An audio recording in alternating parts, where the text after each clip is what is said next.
नमस्कार साथियों, मैं राहुल छिपा आपका स्वागत करता हूं अपने YouTube चैनल पर। आज हम लाए हैं राजस्थान की सभी प्रतियोगी परीक्षाओं के लिए महत्वपूर्ण, चाहे वो रिट हो, पटवारी हो, राजस्थान पुलिस हो, प्री बीएसटीसी या प्री बीएड या अन्य कोई भी प्रतियोगी परीक्षा हो, उसके लिए राष्ट्रपति का भाग जो 4 है वो हम लाए हैं। राष्ट्रपति की शक्तियाँ, हमने पूर्व भी राष्ट्रपति की शक्तियाँ पढ़ी थी, उसके आगे ये भाग हम लाए हैं।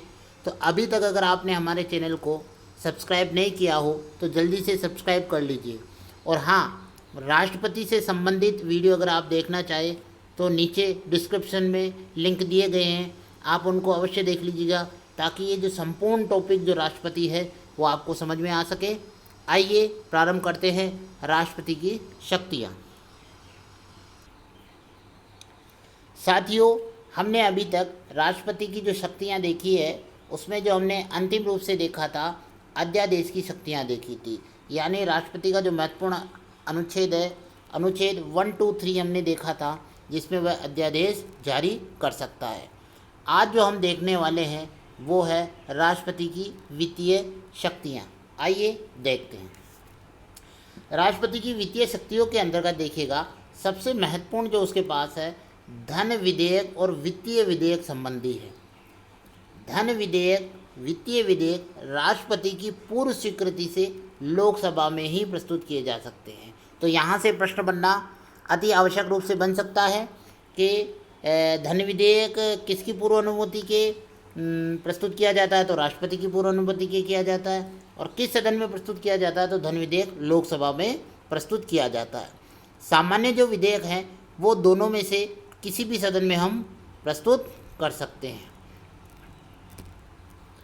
आकस्मिक निधि अगला है। अनुच्छेद 267 के अंदर राष्ट्रपति के पास आकस्मिक निधि का जो है अधिकार रहता है। आकस्मिक निधि जो है राष्ट्रपति के अधीन होती है।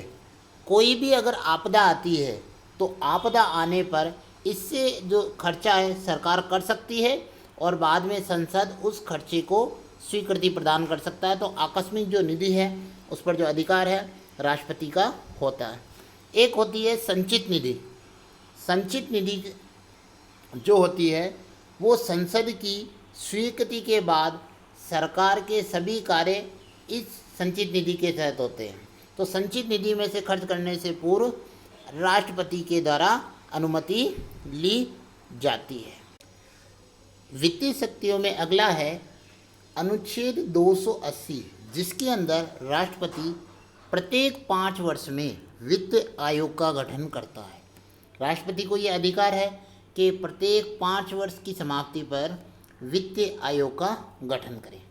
राष्ट्रपति प्रत्येक वर्ष वित्त मंत्री के माध्यम से बजट लोकसभा में पेश करता है, यानी राज्य जो सरकार है उसका जो बजट है वो राष्ट्रपति की अनुमति के द्वारा वित्त मंत्री पेश करता है। आगे देखिएगा, इसमें कुछ विशेष जानकारी है। वर्तमान में जो हमारा वित्तीय आयोग है वो कौन सा वित्तीय आयोग गठन है, तो वह 15वां जो वित्तीय आयोग है उसके गठन को मंजूरी मिल गई है। 15वां वित्तीय आयोग का गठन हो चुका है। इसका जो कार्यकाल है 2020 से लेके 2025 तक, यानी 2020 से लेके 2025 तक इसका कार्यकाल रहेगा।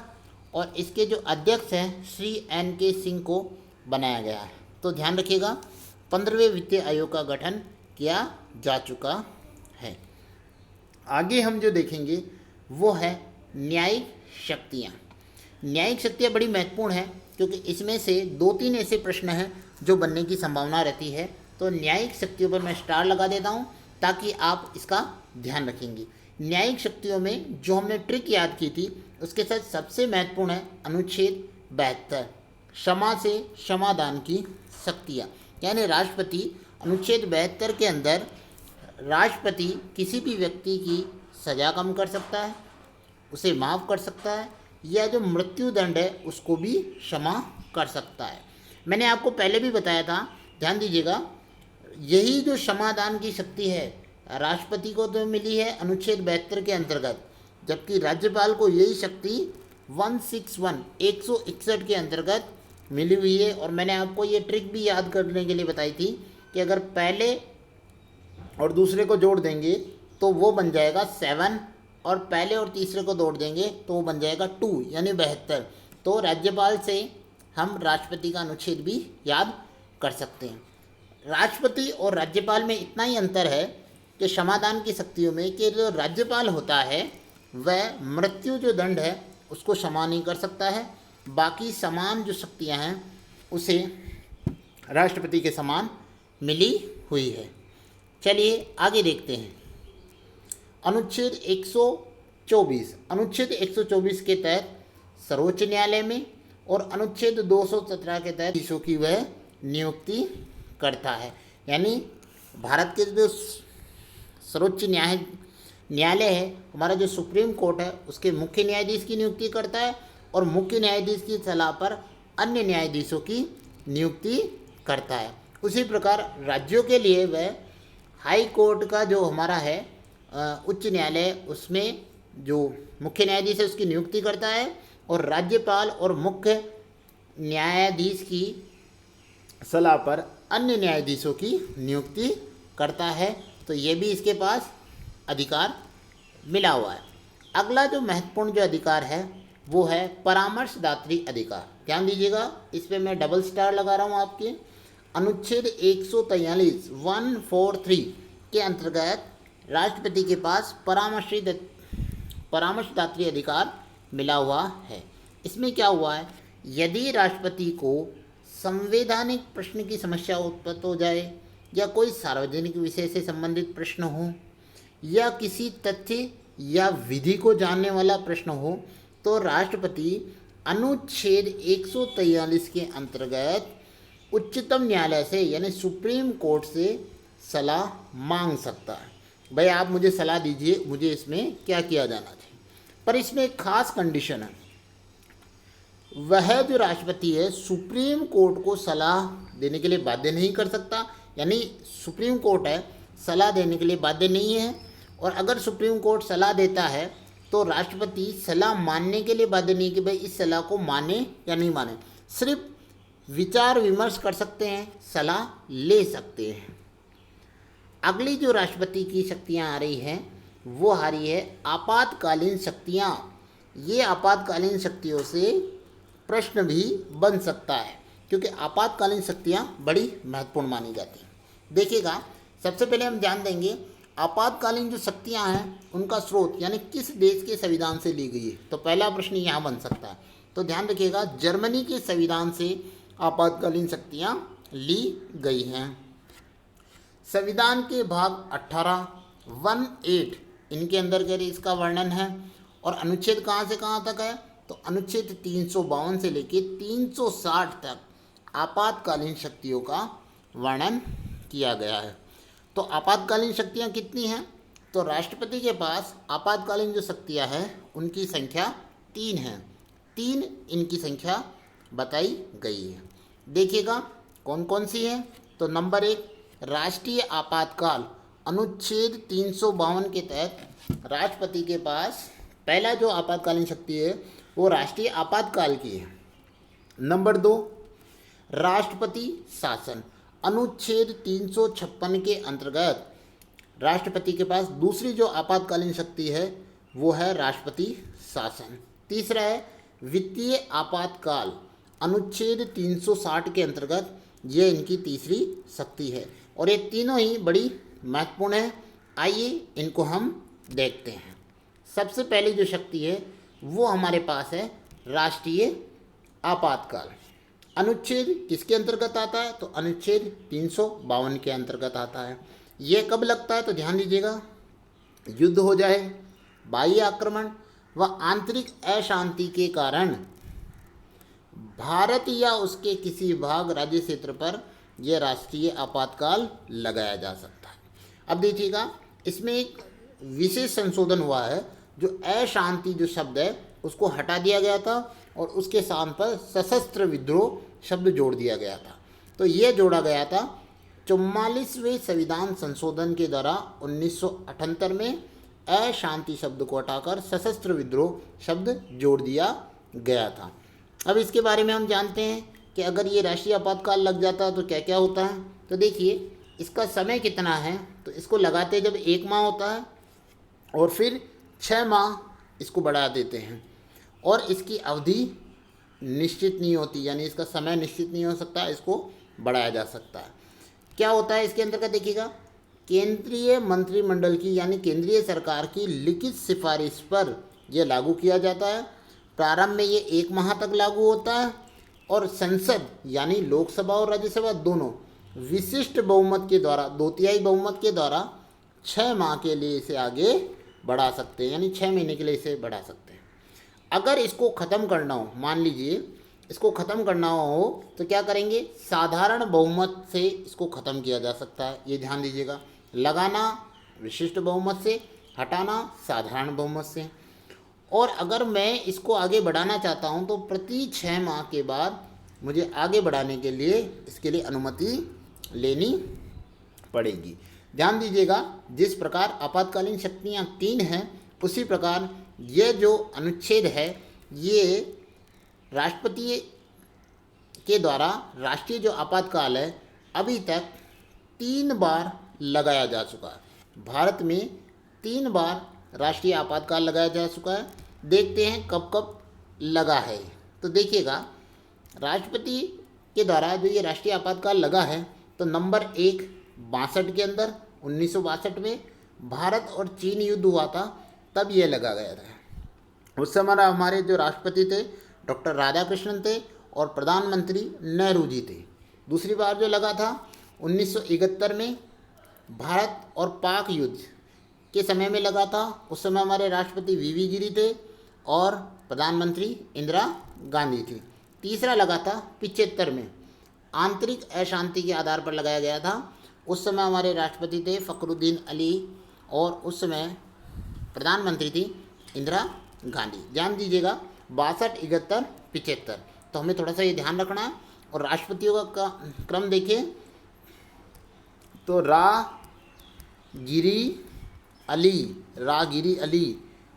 है ना, और शॉर्ट में और याद करना चाहिए इसको तो रागी, तो इनसे तीनों राष्ट्रपतियों के नाम याद हो जाएंगे। और ध्यान दीजिएगा बाकी प्रधानमंत्री तो सरल है, नेहरू की इंदिरा है ये, तो देखिएगा नेहरू जी पहले में थे और इंदिरा 2 टाइम थी, तो ये हम इसको याद रखेंगे, बड़ा महत्वपूर्ण है। आइए दूसरा देखते हैं, राष्ट्रपति शासन। राष्ट्रपति जो शासन है वह अनुच्छेद 356 के तहत लगाया जाता है और ये राज्य में आपातकाल यानी राज्यों के अंतर्गत लगाया जाता है। अब राष्ट्रपति इसको कब कब लगा सकता है, देखिएगा राज्य में संवैधानिक तंत्र विफल हो जाने पर, यानी संविधान के तहत अगर वो नहीं चल पाए या जो हमारी राज्य सरकार है वो संविधान के अनुसार कार्य नहीं करे, तो फिर क्या होगा, राज्यपाल की रिपोर्ट पर केंद्रीय मंत्रिमंडल की लिखित सिफारिश पर 2 चीज़ें इसमें दी गई है, राज्यपाल की रिपोर्ट हो और केंद्रीय मंत्रिमंडल की लिखित सिफारिश हो, तो इसको लागू कर दिया जाता है। अब देखिए लागू होगा तो क्या है, इसके लिए विशेष चीज़ें देखिएगा। अगर ये लागू हो जाता है तो शुरू में प्रारंभ में 2 माह में संसद द्वारा साधारण बहुमत द्वारा इसको पारित किया जाता है। देखिएगा कैसे कि प्रारंभ में ये 2 माह के लिए लागू होता है और इसको फिर 6 माह के लिए बढ़ाने के लिए 6 माह के लिए बढ़ाते हैं और दूसरी बार में अगले 6 माह के लिए इसको बढ़ा दिया जाता है। तो हम खास ध्यान इसमें क्या रखेंगे, खास ध्यान रखने की चीज़ इसमें है कि एक बार में 6 महीने तक और दूसरी बार में 6 महीने तक बढ़ाया जा सकता है। और अधिकतम कितने वर्ष तक लगाया जाता है, तो 1 वर्ष तक ये लगाया जा सकता है। अगर मान लीजिए चुनाव नहीं हो सके और विशेष परिस्थिति हो जाए तो इसको 1 वर्ष तो पहले और आगे 2 वर्ष तक इसको बढ़ाया जा सकता है। तो कुल विशेष परिस्थिति होने पर यह कुल कितना हो जाता है, तो 3 वर्ष हो जाता है। अब इस समय में क्या होता है, राज्य के समस्त अधिकार किसके पास चले जाते हैं, राष्ट्रपति के पास चले जाते हैं। राष्ट्रपति स्वयं या अपने प्रतिनिधि राज्यपाल के द्वारा उन सारे अधिकारों का उपयोग करता है। तो ये हमारा दूसरा आपातकालीन अधिकार है। आइए अगला देखते हैं, वित्तीय आपातकाल। वित्तीय आपातकाल अनुच्छेद 360 के तहत लगाया जाता है। इसके तहत क्या होता है, राष्ट्रीय प्रधानमंत्री और मंत्रिपरिषद द्वारा, राष्ट्रीय मतलब केंद्र सरकार, प्रधानमंत्री और मंत्रिपरिषद की लिखित सलाह पर राष्ट्रपति जो है वित्तीय आपातकाल की घोषणा कर सकता है। और वित्तीय आपातकाल की घोषणा कब करता है, जब उनको लगे कि हमारी वित्तीय साख यानी हमारे वित्त से संबंधित समस्या है तो वह ऐसा कर सकता है। आगे देखिएगा अब क्या होता है इसके तहत। तो इसके अंतर्गत ये होता है कि 2 महीने के अंदर संसद के दोनों सदनों के द्वारा साधारण बहुमत से इसे पारित किया जाता है। अब ये हमने लगा दिया, तो 2 महीने के अंदर संसद के दोनों सदनों के द्वारा साधारण बहुमत से पारित होना चाहिए। फिर वित्तीय संकट के समय जो अधिकार होते हैं, यानी सभी जो अधिकार है जो राज्य सरकारों के हैं, जैसे बजट बनाना, कर्मचारी के वेतन संबंधित सारे जो अधिकार है वो किसके पास चले जाएंगे, सीधे राष्ट्रपति के पास वो अधिकार चले जाएंगे, वो इनके प्रति निर्णय करेगा। वित्तीय आपातकाल में जो राष्ट्रपति है वो वेतनों और भत्तों में भी कटौती कर सकता है, ऐसा नियम दिया हुआ है। तो इसका भी हमें विशेष रूप से ध्यान रखना है। तो ये जो तीनों प्रकार के आपातकाल हैं ये है। अगर आपको हमारा वीडियो अच्छा लगा हो तो लाइक कीजिएगा, सब्सक्राइब कीजिएगा, ताकि आपको और पढ़ने संबंधित और अपनी तैयारी को आगे बढ़ाने संबंधित वीडियो मिल सके। जय हिंद, जय भारत।